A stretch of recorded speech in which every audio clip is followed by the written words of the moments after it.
విశాఖ, అనకాపల్లి జిల్లాల్లో వైఎస్ఆర్సీపీకి అంటకాగిన అధికారులతోనే ఇప్పుడు తెలుగుదేశం, జనసేన, బీజేపీ కూటమి ప్రభుత్వం బదిలీ నియామకాలు జరపడం, అభియోగాలున్న అధికారులకు బదిలీలు జరగాల్సి ఉన్నా కుర్చీలు కదలకపోవడం పెద్ద సమస్యగా మారింది. ఇంత మాత్రం దానికి ప్రభుత్వం మారి ప్రయోజనం ఏంటన్న ఆందోళన, ఆవేదన ఆయా పార్టీల శ్రేణులు, నాయకుల్లో వ్యక్తమవుతోంది. ఇంతవరకు వైఎస్ఆర్సీపీ ప్రభుత్వ హయాంలో పోస్టింగులకు దూరమైన పలువురు నీతైన అధికారుల్లోనూ ఇదే అభిప్రాయం వ్యక్తమవుతోంది. వైఎస్ఆర్సీపీ ప్రభుత్వ హయాంలో ఆ పార్టీ నేతలతో సంబంధాలు నెరిపిన కొందరు కూటమి నేతలకు పనులు జరిగినా టీడీపీ, జనసేన పార్టీల్లో అంకిత భావంతో పనిచేసిన నాయకులు వేధింపులకు గురయ్యారు. కేసులు బారిన కూడా పడ్డ నేతలు ఎందరో ఉన్నారు. అయితే ఇప్పుడు కూటమి ప్రభుత్వం వచ్చిన వైఎస్ఆర్సీపీకి అనుకూలంగా వ్యవహరించిన అధికారులే చాలా చోట్ల కొనసాగడాన్ని కూటమి శ్రేణులు, నాయకులు జీర్ణించుకోలేకపోతున్నారు. నామినేటెడ్ పోస్టులు కూడా వైఎస్ఆర్సీపీకి పనిచేసిన వారికే వచ్చేలా ఉన్నాయని కూడా వీరు అనుమానాలు వ్యక్తం చేస్తున్నారు. టీడీపీ అధినేత చంద్రబాబు నాయుడు,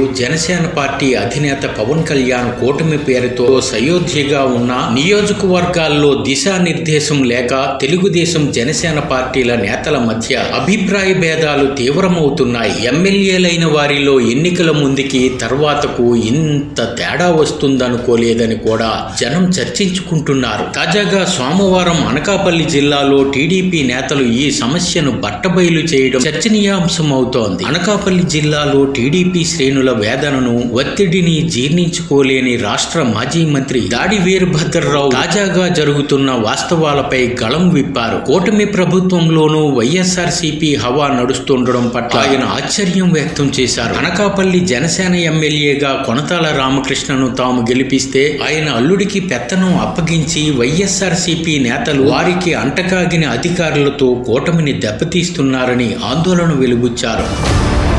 మనకి ఉన్నటువంటి పరిస్థితులు ఎలా ఉన్నాయంటే, కూటమిలో 3 నియోజకవర్గాలు జనసేనకు పోయి, పార్లమెంట్ ఏమో జనతా పార్టీకి పోయింది, బీజేపీకి పోయింది. మనకి మిగిలివి అనకాపల్లి వరకు వస్తే, అనకాపల్లి నియోజకవర్గానికి వరకు వస్తే మనకి ఏ అధికారులు మిగలలేదు, మనం తప్ప.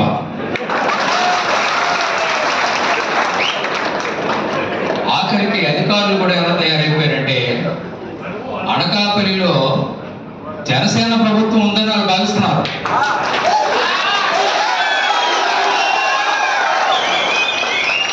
ఎంత దురదృష్టకరమైన విషయం ఇది. కూటమి ప్రభుత్వం, కూటమి ప్రభుత్వంలో తెలుగుదేశం పార్టీ ప్రధానమైనటువంటి పార్టీ. ఎవరైనా చంద్రబాబు నాయుడు గారి నాయకత్వంలో పనిచేయవలసిందే తప్ప వేరు కుంపట్లు పట్టడానికి వీల్లేదని మనం 1982 నుంచి ఎన్టీ రామారావు గారి పార్టీ పెట్టినప్పటి నుంచి కూడా పనిచేస్తున్నటువంటి కార్యకర్తలు మీరు కానీ, మీ తల్లిదండ్రులు కానీ, మీ తాతలు కానీ అందరూ ఉన్నారు. అటువంటి గొప్ప పార్టీ. ఈ పార్టీలోంచి మనందరం కూడా ఇవాళ ఆశించాము, ఒక రాక్షస ప్రభుత్వాన్ని దించేయాలి. ఆ రాక్షస ప్రభుత్వాన్ని దించేసి కూటమి ప్రభుత్వాన్ని ఏర్పాటు చేయాలి అని మనం కష్టపడి పనిచేయడం జరిగింది. మన నియోజకవర్గంలో మరి గోవింద సత్యనారాయణకి సీట్ రాకపోయినప్పటికీ మనందరం కూడా త్యాగం చేయడం జరిగింది. మీరు త్యాగం చేసి ఎవరికి సీట్ ఇచ్చినా సరే మనం పని చేయాలి. మన జయం ఒకటే, మీద ఉన్నవారు పోవాలి. మన ముఖ్యమంత్రి గారు చంద్రబాబు నాయుడు గారు రావాలంటే ఏకైక జయంతి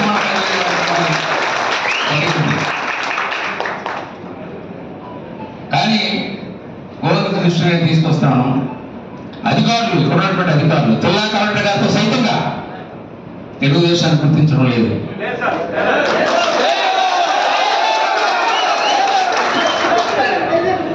ఇటీవల నేను జిల్లా కలెక్టర్ గారిని 3 నెలల తర్వాత నేను కలిశాను. మొన్నే ఈ విషయాన్ని నేను ఆవిడకి చెప్పడం జరిగింది. నేరుగా చెప్పాను, కొన్ని విషయాలు కూడా చెప్పాను. వీరంతా కూడా ఇవాళ చూసినట్టయితే చంద్రబాబు నాయుడు గారి టార్గెట్ ఏంటి? గత ప్రభుత్వంలో ఏ అధికారులు అయితే అక్రమాలు చేశారో, అన్యాయాలు చేశారో, దోచుకుతున్నారో వాళ్ళందరినీ కూడా బయటికి పంపించండి, అక్కడే ఉంచడానికి వీళ్ళు చెప్పడం జరిగింది. కానీ ఇక్కడ జరుగుతుంది ఏంటంటే, ఎవరైతే దోపిడీకి దారితీశారో, దోపిడీ చేసినటువంటి ప్రజాప్రతినిధులకు రక్షణగా నిలిచి వాళ్ళకు తోడుగా ఉండి వాళ్ళతో కుమ్మక్క అయిపోయి కొన్ని వందల కోట్లు సంపాదించినటువంటి అధికారులు యువతికి కూడా ఉన్నారు. ఎక్కడున్నాడు కదా? మన ప్రభుత్వం ఉందా అసలు? ఇదేనా మనం కోరుకున్నటువంటి ప్రభుత్వం? బాధేస్తుంది వారు చూసే కారణం. మామూలు ఈ మీటింగ్ పెట్టకపోయినట్టయితే గోవందరి పిలిచి మాట్లాడుతామని అనుకున్నాను, కానీ పెట్టారు కాబట్టి చెప్పక తప్పదించాడు. మీ మనోభావాలు కూడా నాకు కావాలి. ఇది కాదు నేను కోరుకునేది, ఇది కాదు మీరు కోరుకునేది, ఇది కాదు చంద్రబాబు నాయుడు గారు కోరుకునేది. ఒకరు మాట్లాడి వారి ఇష్టం వచ్చినటువంటి నిర్ణయాలు తీసుకునేటువంటి పరిస్థితి వస్తే మనం ప్రేక్షక పాత్ర వహించడానికి ఎంత కష్టపడ్డాం. సినిమా చూస్తామా? ఏం జరుగుతుందో సినిమా చూస్తామా? అధికారులు పరిగెడుతున్నారు ఎవరి దగ్గరికి? తెలుసు మీ అందరికీ. ఏమి తెలుగుదేశం పార్టీ ఏమైపోయింది ఇక్కడ? అధికారులు గుర్తులేదా? ఈవేళకి కూడా 75% అధికారులు ఇక్కడ అనకాపల్లిలో ఉన్నటువంటి వారు వైఎస్ఆర్ పార్టీకి కుక్కల్లో పనిచేస్తారని మీ అందరికీ తెలుసు. దయచేసి కంచా తీయండి, కొరడా తీయండి, మీ వెనకాల మేము ఉంటాం. వెనకాల మనం పరిగెత్తాల్సినటువంటి అవసరం లేదు, ఒకరి కార్యాలయానికి మనం పరిగెత్తాల్సినటువంటి అవసరం లేదు. మీరు కార్యాలయం నడపండి, ఈ కార్యాలయం నడిపితే మేము కూడా వస్తాం. ఈ కార్యాలయం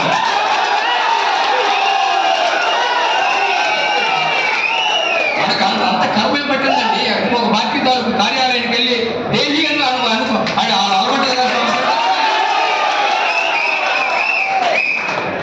ఒక పెద్ద పార్టీ, సీనియర్ పోస్ట్ పార్టీ, ఈ పార్టీకి గౌరవం ఉన్నటువంటి పార్టీ. పవన్ కళ్యాణ్ నా చంద్రబాబు నాయుడు గారు అద్భుతంగా పనిచేస్తున్నారని కితాబు ఇచ్చినటువంటి పార్టీ. మనమేంటి ఇలా అయిపోయాం? నాకు సిగ్గేస్తుంది. అందుచేతనం దయచేసి దీన్ని సీరియస్గా తీసుకోవాలని గోవంతికి నేను చెప్తున్నాను. దాన్ని ఎక్కడ దయచేసి రాజీ పడద్దు. పార్టీ కార్యాలయంలో కూర్చోండి, ప్రతిరోజు కూర్చోండి, మేము వస్తాం, అందరం కూడా అప్పుడు చేయండి. పార్టీ కార్యాలయం జగదీష్ బాబు కట్టించాడు, అది జిల్లా పార్టీ కార్యాలయం ఉంది. దయచేసి ఆ కార్యాలయం వర్కౌట్స్ గారిని కోరుతున్నాను. ఎందుకంటే ఆ కార్యాలయం వాడుకోండి. ఆ వర్క్ ఆ ఉన్నటువంటి పనికి కూడా అందరికీ కూడా అనుకూలంగా ఉండేటువంటి పరిస్థితులు రావడం అనేటువంటి జరుగుతుంది. కాబట్టి ఇవన్నీ కూడా మనం చూడాలి. తర్వాత నేను ఇంకోటి కోరాను గతంలో, అక్కడ మీరు ఉన్నారు. ఏమి కోరానండి? రైతు భారత్లో 15 సంవత్సరాల నుండి మేము ఎవరికి ఓట్లు వేసామో వాళ్ళు రాజ్యం వెళ్ళడం లేదు. వాళ్ళ పిల్లలు, వాళ్ళ అన్నదమ్ములు, వాళ్ళ బామ్మర్తులు రాజ్యం వెళ్తున్నారు. దయచేసి మీరు ఇద్దరు రాజ్యం అయినట్టు కానీ ఎమ్మెల్యే ఎంపీలకి ఇద్దరికి నేను కోరడం జరిగింది. కానీ ఇప్పుడు జరుగుతుంది ఏంటండి? చెప్పండి, అది జరుగుతుంది ఇవాళ. అదే మనం కోరుకున్నదే. ఒకసారి అంటే వ్యక్తిగతంగా విమర్శిస్తాను అనుకోవద్దు. ఇది నాకు బాధగా కలిపి, అయ్యో మనం ఎవరికి ఓట్లు వేసామో వాళ్ళు తప్పుకొని వాళ్ళ అల్లుల్ని వాళ్ళని మనం ముందు పెట్టేయాలి. ఎంతవరకు ఎవరండి అల్లుడు? ఎవరండి అల్లుడు? అంతపాలించి వచ్చి ఎక్కడ ఉన్నటువంటి అల్లుడు వచ్చి అల్లుడు అల్లుడు ఇక్కడట, అల్లుడు తమ్ముడేమో కష్టపడి వచ్చారట, ఆయన బామ్మడు ఎవరట. చాలా బాధేస్తుంది. ఇది మనందరం కూడా పెట్టుకున్నారు. పబ్లిక్ చాలా పెడుతున్నాం. పార్టీలతో సంబంధం లేనటువంటి వారు కూడా నాకు చెప్తున్నారు, చాలా బాధగా ఉందండి మీ పార్టీ పరిస్థితి. ఆ పరిస్థితి దయచేసి తీసుకురావద్దని సభ ద్వారా విజ్ఞాపన చేస్తున్నాను. దయచేసి ఎమ్మెల్యే ఎంపీతో కూడా మీరు స్వయంగా పరిపాలన చేయండి. మీ తాగోదారులు, మీ బంధువులు మా నెత్తి మీద ఎక్కించొద్దని చెప్పి నేను మనం చేస్తాను. అధికారులు కాపీ బట్టలు చూసుకున్నటువంటి సిఏ, డిఎస్ అల్లుడి దగ్గరికి వెళ్ళి సెల్యూట్లు కొడుతుంటే వేరే డెమోక్రసీ అనకాపల్లి ఏంట కర్మ. పోలీస్ చొక్కాలు తీసి పారేయండి. ఇన్స్పెక్టర్లకు నేను కోరుతున్నాను, చొక్కాలు తీసేయండి, చొక్కాలు మార్చుకోండి. మీ బ్రతుకులు ఎలా తయారైపోయే అధికారులు ఇదా మీరు చేసింది? ఎంత బానిస బతుకులే. కలవండి, ఎమ్మెల్యే గారు కలవండి, ఎంపీ గారు కలవండి, రోజు అక్కడే ఉండండి, కానీ మా అల్లుళ్ళు కలకండి. ఆ పరిస్థితి తీసుకొచ్చి ఇది మన ప్రభుత్వం. పోలీసులు కూటమి ప్రభుత్వం కింద పనిచేస్తున్నారు, ఒక పార్టీ కింద పనిచేయడం లేదు. ఆ కూటమి ప్రభుత్వానికి ఒక గౌరవాన్ని తీసుకురండి. అక్కడ మన ఎవరో గుంటూరులో మన ఎమ్మెల్యే ఉండేవారు, వాళ్ళ మిస్సెస్ బర్త్డేకి వెళ్ళారు. కొన్నారు నాకు మంచి స్నేహితులు. వాళ్ళ మిస్సెస్ బర్త్డేకి పోలీసులు వెళ్ళారని చెప్పి వాళ్ళు పెద్ద ఇష్యూ చేశారు. ఇక్కడ మనం ఇష్యూ చేయలేదు, సంతోషంగా ఇష్యూ చేయలేదు. పేపర్ వాళ్ళు కూడా చాలా దయామయ్యారు, వారు ఎవరు పేపర్లు వేయలేదు. ఆ ఫోటోలు పేపర్లు వేస్తుంటే బాగుంటుంది, కానీ వాళ్ళు వేయలేదు. అంత ఇరువులైపోయాయి. మేమే అవే కాకుండా అధికారులే కాకుండా జర్నలిస్టులు కూడా ఓన్లీ మనం ఏం చేస్తే ఏం చేస్తుంది, వీళ్ళు బాగుపడడం వీళ్ళు మార్చలేము అని అనుకుంటాం. కాబట్టి ఎందుకంటే ఎక్కువ నేను మాట్లాడను, దయచేసి మోదీ గారు అర్జెంటుగా చేస్తుంది ఏంటంటే 28వ తారీఖు దాకా 28 నుంచి బ్యాన్ వస్తుంది. మళ్ళీ అధికారులు ఎలక్షన్ కమిటీ వాళ్ళు బ్యాన్ పెట్టారు. ఆ ఎలక్షన్ కమిటీ బ్యాన్ మళ్ళీ స్టార్ట్ అవుతుంది. అక్కడి నుంచి మళ్ళీ డిసెంబర్ దాకా ట్రాన్స్ఫర్స్ ఉండవు. కాబట్టి 10 రోజులు ఉంది. ఈ 10 రోజుల్లోనూ ఒకసారి వర్కౌట్ చేయండి. ఎక్కడెక్కడ ఎవరెవరు ఉన్నారో ఇక్కడ దీర్ఘంగా ఉన్నటువంటి వాళ్ళు, అదేవిధంగా వైసీపీకి కుమ్మక్కుగా ఉండడమే కాకుండా ప్రధానంగా రెవెన్యూ ఆఫీస్ మాజీ శాసనసభ్యుడికి ఇలాకాగా మారిపోయినటువంటి సంఘటనలు మనం అందరూ తొంగి చూసాం. 990 ఎల్ఓసి ఇచ్చినటువంటి అధికారులు ఇవాళ ఇక్కడ ఉన్నారు. ఇంకా ఇక్కడ వాడు చెప్తున్నాడు, నేను డబ్బు ఇచ్చాను, నేను ఇక్కడే ఉంటాను. ఎవరికి ఇచ్చావు ఏ డబ్బు? తేల్చటం కూడా ఎవరికి ఇచ్చిన ఉన్నావు? ఇక్కడ 3 సంవత్సరాల నుంచి ఇక్కడ ఉండి ఇంకా నేనే ఉంటాను, ఈ ప్రభుత్వంలో కూడా నేనే ఉంటానని వాడు అంటున్నాడంటే మనం మీరు సీరియస్గా తీసుకోవాల్సిన అవసరం ఉంది. అనుకోండి, మీరు తహసీల్దార్ ఆఫీస్ దగ్గర నిరాహార చేసి పెట్టండి, నేను మొదటగా కూర్చుంటాను. మనం జరిగి తీరాలి. వాళ్ళు ఇక్కడ పనిచేయడానికి వీల్లేదు, వాళ్ళు తొలగించాలి, వాళ్ళ మీద ఎంక్వైరీస్ పెట్టాలి, ఎంక్వైరీ పెట్టి వాళ్ళు సస్పెండ్ చేయాలి. ఇవాళ వరకు అది కూడా చేయలేనటువంటి పరిస్థితి. వాళ్ళు సస్పెండ్ చేయడానికి అర్హులైనటువంటి వారు, ఉద్యోగాన్ని తొలగించడానికి అర్హులైనటువంటి వారు, వాళ్ళ మీద విచారణ వేయడం జరిపించలేదు. విశాఖపట్నంలో 10 కమిటీలు ఏర్పాటు చేశాడు జిల్లా కలెక్టర్. విశాఖపట్నం ఈ ల్యాండ్ కుంభకోణాలన్నింటి మీద ఆర్థిక ఇక్కడ నర్సీపట్నంలో చేశారు. కానీ అనకాపల్లి రెవెన్యూ డివిజన్లో చేయలేదు. అనకాపల్లి మండలంలో జరిగినటువంటి అవినీతికి ఎక్కడైనా జరిగిందా? అలాగే కసికోట మండలం జరిగినటువంటి 600 ఎకరాల జరిగిందా?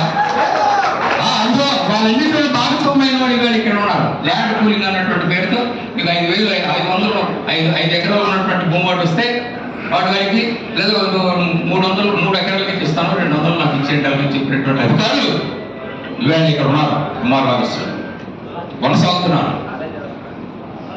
దయచేసి ఈ వేదికను ఉపయోగించుకున్నందుకు నన్ను క్షమించాలి.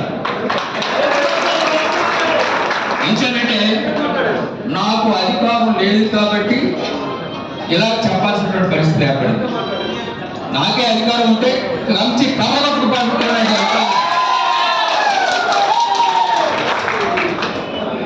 ఎంత ధైర్యం అండి.